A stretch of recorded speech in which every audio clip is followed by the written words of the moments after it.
We're looking at the aviation sector as Emirates Airlines once again has extended a resumption date of flights to and from Nigeria till the 10th of this month. That's just a few days away, barely 72 hours, due to diplomatic row between Nigeria and the United Arab Emirates. And according to updated information on its website, the airline disclosed that customers who have been to or connected through Nigeria in the last 14 days will not be permitted on any Emirates flights bound for Dubai due to COVID-19 restrictions. Now, it would also record that Emirates suspended flight operations into Nigeria after the federal government stopped the airline from conducting rapid COVID-19 tests for Nigerian travelers at Lagos and Abuja airports before departure. And also, the federal government refers the ban when the airline agreed to stop the rapid antigen test. However, in a twist of fate, in March this year, the federal government reintroduced the ban, explaining that Emirates continues to conduct tests for passengers before departure from Nigeria. Development, the Minister of Aviation, Hadi Sirika, describes as discriminatory profiling of Nigerian travelers. Well, to make sense of all of these and much more, I have aviation expert and managing partner of Aglow Aviation Support Services, Ojuri. Good afternoon and many thanks for joining us. Good afternoon. It's a pleasure to be here. This suspension or extension of the deadline or postponement of the resumption of flights is not coming as a surprise. We've had it last on months and months, days upon days. This is barely 72 hours till we have this. Now, I held in very close anticipation the deadline for September, and upon another extension, I wasn't so surprised. Do you think this is now the new sentiment of aero politics, and when do we draw the line of enough is enough, and what sort of conversation do you expect from government? This is becoming a recurring decimer, and like you rightly said, we're not even sure of October 10th, sincerely. This is my personal opinion.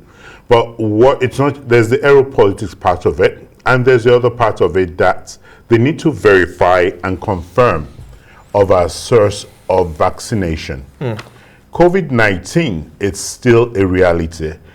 And there's no one source of truth whereby all countries are plugged into one system. There's a lot of travel restrictions that are actually implemented country by country, which is unfortunately a challenge for travel and air transport.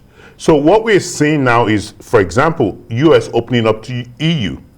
That's opening up, that would open some restrictions. China is still closed. And what we're seeing with Nigeria, UAE is that they want to first of all, they gave us a condition that we have to have the antigen. With the antigen being a discriminative process, they now said, let's have a database that shows that all the vaccinated passengers can be verified prior to boarding, and at the other end, once they arrive at the other end, they can get tested as well. Because with the testing, they're able to track and trace, and there's a solution to curtailing the spread of COVID-19. I think it's as easy as that, and being able to talk through that process and the integration of a system that's visible, one, to the airline, to both countries, and to the traveling public. Because as it were, we have a black market, and bad news coming from Nigeria sometimes. It's globally, but we always put the Nigerian thing forefront. We have people are now buying fake travel vaccination certificates. But that doesn't work well for us. Do you think we are taking the situations at hand even seriously as a country? Now, we had the portal for presentation of QR codes and all of those crash. That's enough changes the body language or the reception of any country that takes seriously the COVID-19 pandemic we have on ground. And if we are looking at limiting as much as possible the impact of this pandemic on the economy, like the UAE is taking on, do you see how this plays out to the international community? You just answered the question, because these are the things we have to have our ducks in a row. These are all the systems we have to put in place to give reassurance to other countries, because they don't want to keep their countries safe. And now you have some weakling coming into the country.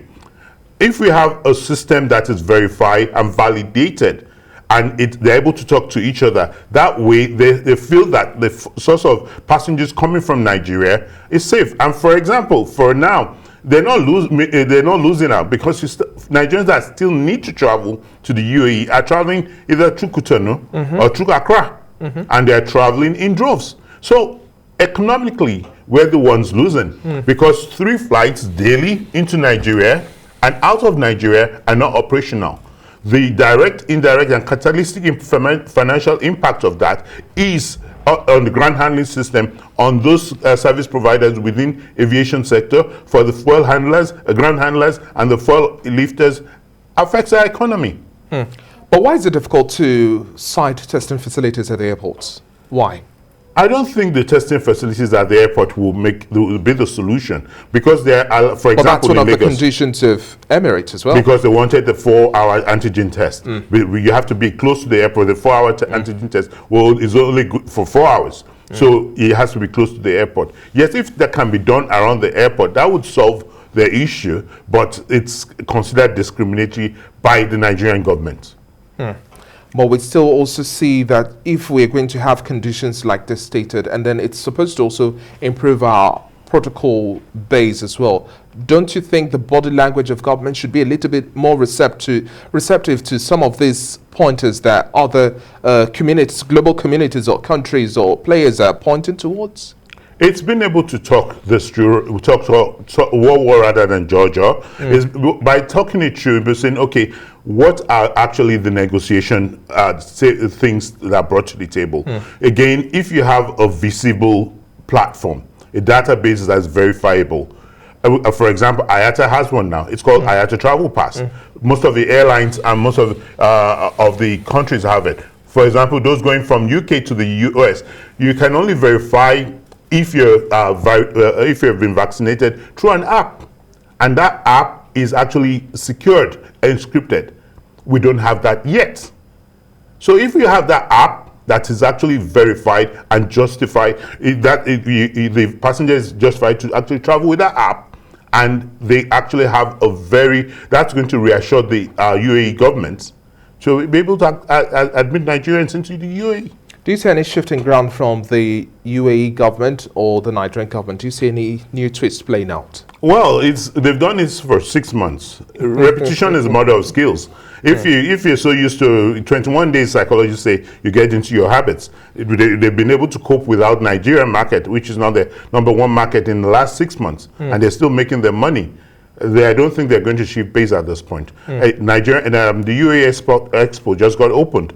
When the Nigerian flag wasn't there, by the way.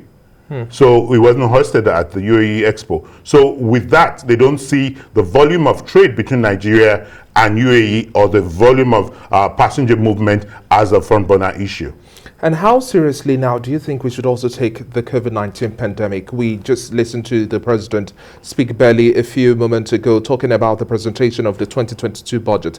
As part of the highlights, it says, well, the health of Nigerians is critical. The fight against COVID-19 is intense. What sort of investment volume do you expect to see us put in our combat against the COVID-19 pandemic? And then also taking it more seriously at individualistic levels.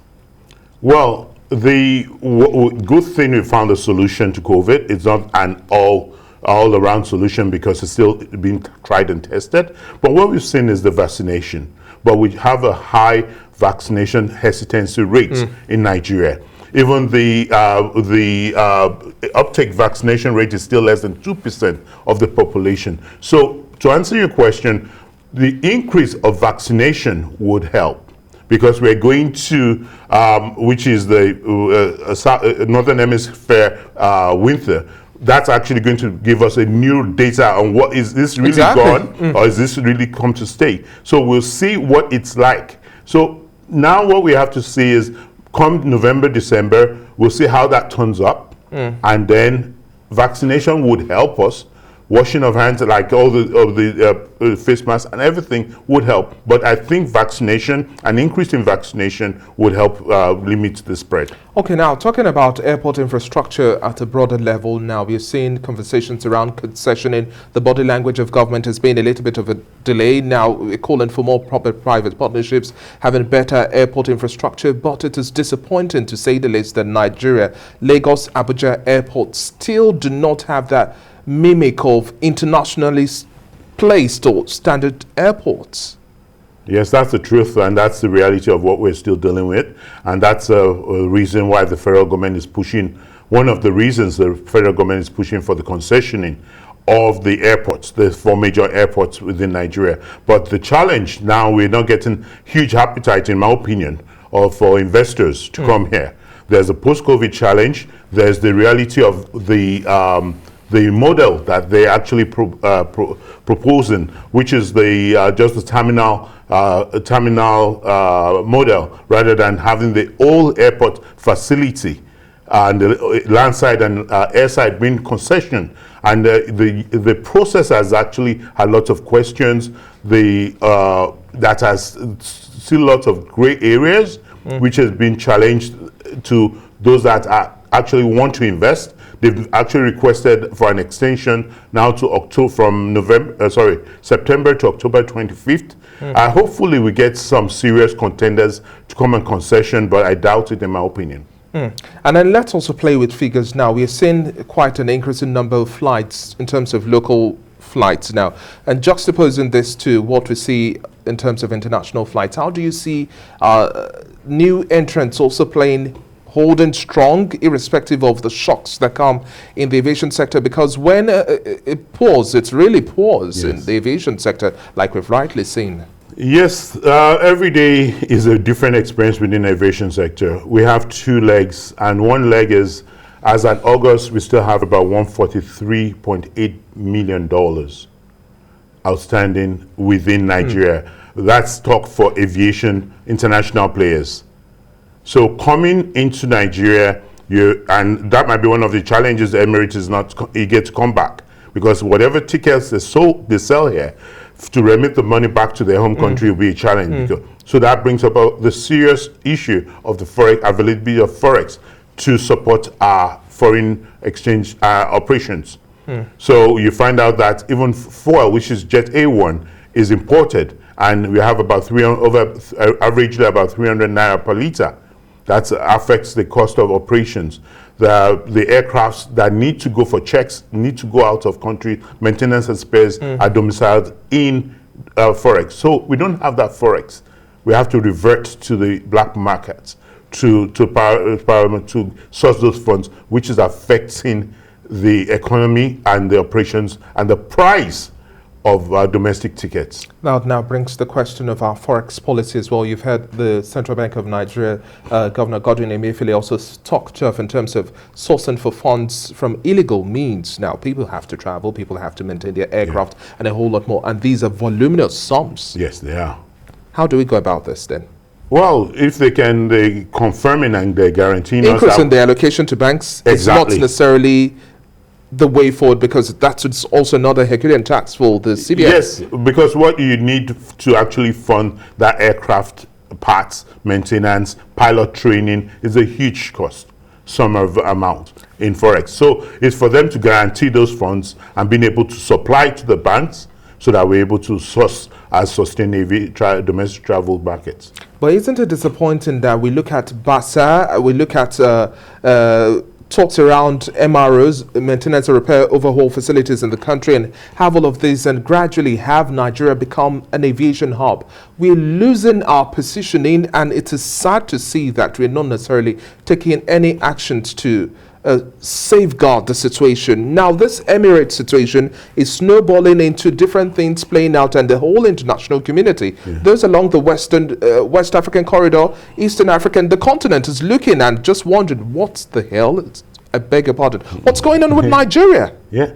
The challenge is the perception is reality, David. And the challenge is there are lots of companies that we always sell our population. We always sell and yes, we have the population, 200 million and counting, 210. as our last count. And the strategic geographical location works well for us. But the ease of doing business, the bureaucracy in the system, and the challenges in processing lots of this documentation in the system is a huge turnoff for most of the foreign investment. And we've seen this. Obviously, who's taking advantage of this? Ghana. And you can see the Kotoka airport. They've been able to commercialize. They have investors now. America just funded an advisory team to actually set up an MRO there. Once that is done, it goes without saying that there's going to be lot of investment with the MRO setting up within Accra. And it's just 45 minutes away. So Accra is going to take advantage of that until we wake up. Well, we'll definitely keep our fingers crossed and hope that Nigeria wakes up and smells the coffee. Thank you very much for your time on the show today, Ojuri. It's been a pleasure speaking with you. My pleasure.